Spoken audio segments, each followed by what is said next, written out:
Eh, salut tout le monde, c'était dit aujourd'hui une voix déraillante, une articulation, disons difficile. Chapitre 11 de Marcel Pagnol, La gloire de mon père. Là, au bord du trottoir, je vis une petite charrette à bras qu'il avait empruntée au voisin. En grosses lettres noires sur la ridelle, on lisait Bergugnas, bois et charbon. Mon père entra dans les brancards, à reculons. J'ai besoin de toi, me dit-il.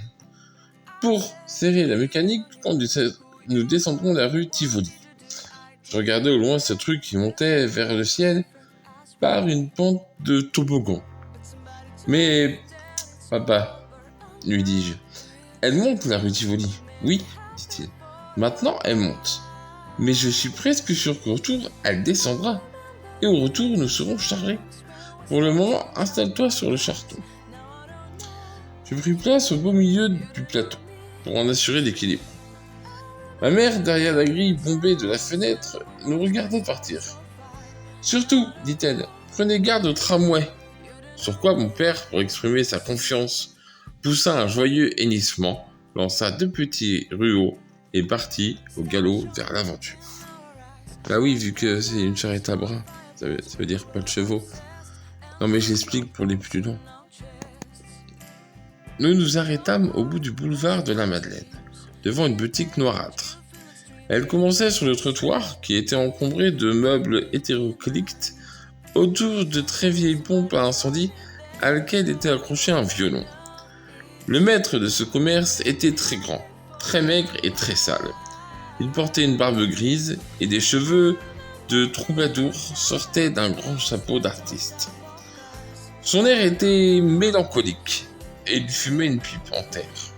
Mon père lui avait déjà rendu visite et avait retenu quelques meubles, une commode, 2 tables et plusieurs fagots de morceaux de bois polis qui, selon le brocanteur, devaient permettre de reconstituer 6 chaises. Il y avait aussi un petit canapé qui perdait ses entrailles comme un cheval de toréador, 3 sommiers crevés, des paillasses à moitié vides, un bahut qui n'avait plus ses étagères, une gargoulette qui représentait assez schématiquement un coq et divers ustensiles de ménage que la rouille appareillait.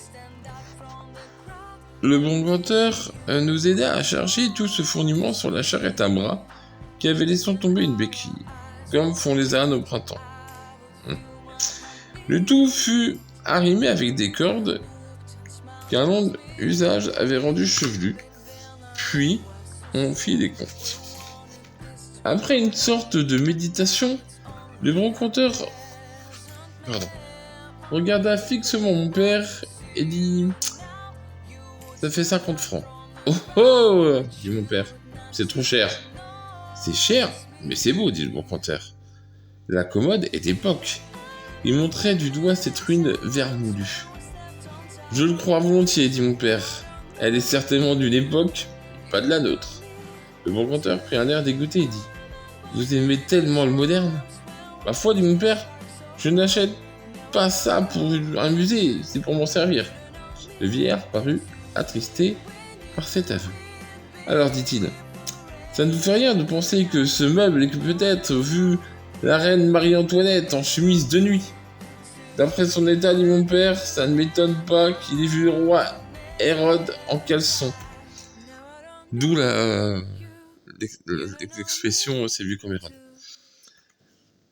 Là, je vous arrête, dit le brocanteur, et je vais vous apprendre une chose. Le roi Hérode avait peut-être des caleçons, mais il n'avait pas de commode, rien que des coffres à clous d'or et des espèces de cocottes en bois.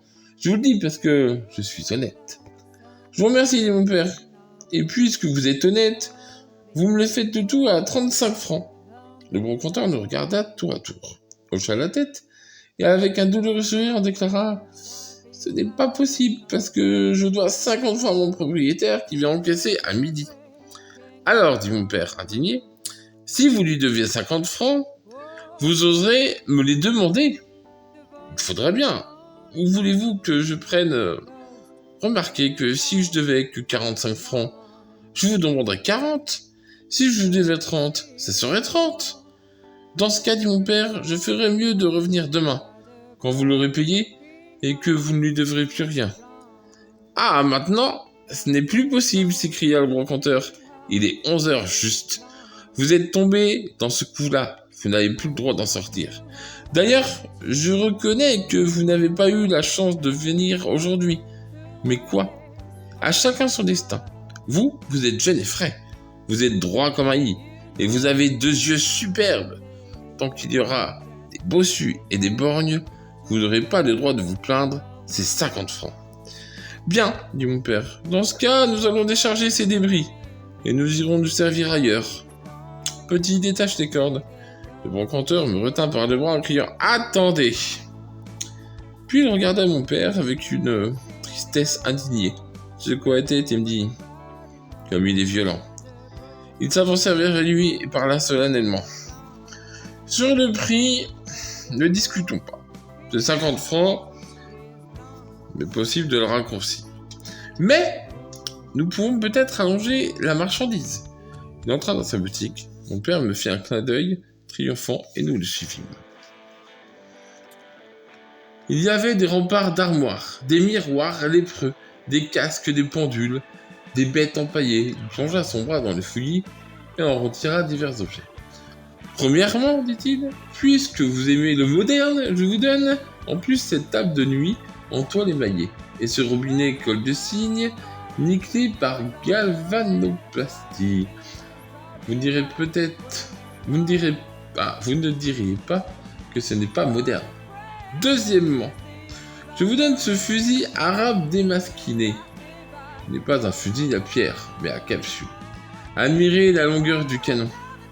On dirait une canne à pêche. Et regardez, ajouta-t-il à voix basse, les initiales en lettres arabes qui sont gravées sur la crosse. Il nous montra ces signes, qui avaient l'air d'une poignée de virgules, et chuchota. Avez-vous saisi? Vous allez m'affirmer, dit mon père, que c'est le propre fusil d'Abdelkader? Je n'affirme rien, dit le brocanteur avec conviction. Mais on a vu plus fort. À bon entendeur, salut. Je vous donne en plus ce pare étincelle et cuivre découpé, ce parapluie de berger qui sera comme neuf si vous changez seulement la toile, ce tam-tam de la Côte d'Ivoire, qui est une pièce de collection, et se faire à passer de tailleur. Est-ce que ça va? C'est honnête, dit mon père, mais je voudrais aussi cette vieille cage à poules. Hé hé, dit le brocanteur. Je reconnais qu'elle est vieille, mais elle peut servir aussi bien qu'une neuve. Enfin, puisque c'est vous, je vous la donne. Mon père lui tendit un billet mauve de 50 francs. Il le prit gravement, avec un salut de la tête. Enfin, comme nous finissons de glisser notre butin sous la corde déjà tendue, pendant qu'il rallumait sa pipe, il dit tout à coup « J'ai bien envie de vous faire cadeau du lit pour le petit. » Il entra dans son magasin, disparut dans la citadelle d'armoires et réapparut triomphant. Il portait à bout de bras un cadre fait de 4 vieilles solides, si mal jointes qu'au moindre effort, ce carré devenait losange. Si l'un de ces bois avait été fixé, avec des clous et tapissé un rectangle de toile de jute, au bord étoffé, qui pendait comme le drapeau de la misère. À la vérité, dit-il, il manque un second cadre, tout pareil, pour former un X avec celui-ci. Avec 4 bouts de bois, vous en ferez la farce et le petit dormira contre un pacha. Il croisa ses bras sur sa poitrine, pencha doucement la tête sur le côté et finit de s'endormir avec un sourire béat. Nous lui fîmes de grands remerciements et il parut touché et, levant sa main droite qui nous présenta une paume notoire, il s'écria « Attendez, j'ai encore une surprise pour vous !» Et il rentra dans sa boutique en courant. Mais mon père, qui avait passé la bricole, demeura brusquement et descendit à bonne allure le boulevard de la Madeleine, tandis que le généreux vieillard apparut au bord de route, brandissant à bout de bras un immense drapeau de la Croix-Rouge que nous jugeâmes inutile d'aller chercher. Et voilà, c'est tout pour moi aujourd'hui, chapitre 11, si je ne m'abuse. Pensez à laisser un like, un commentaire, un abonnement. C'était Teddy. Merci.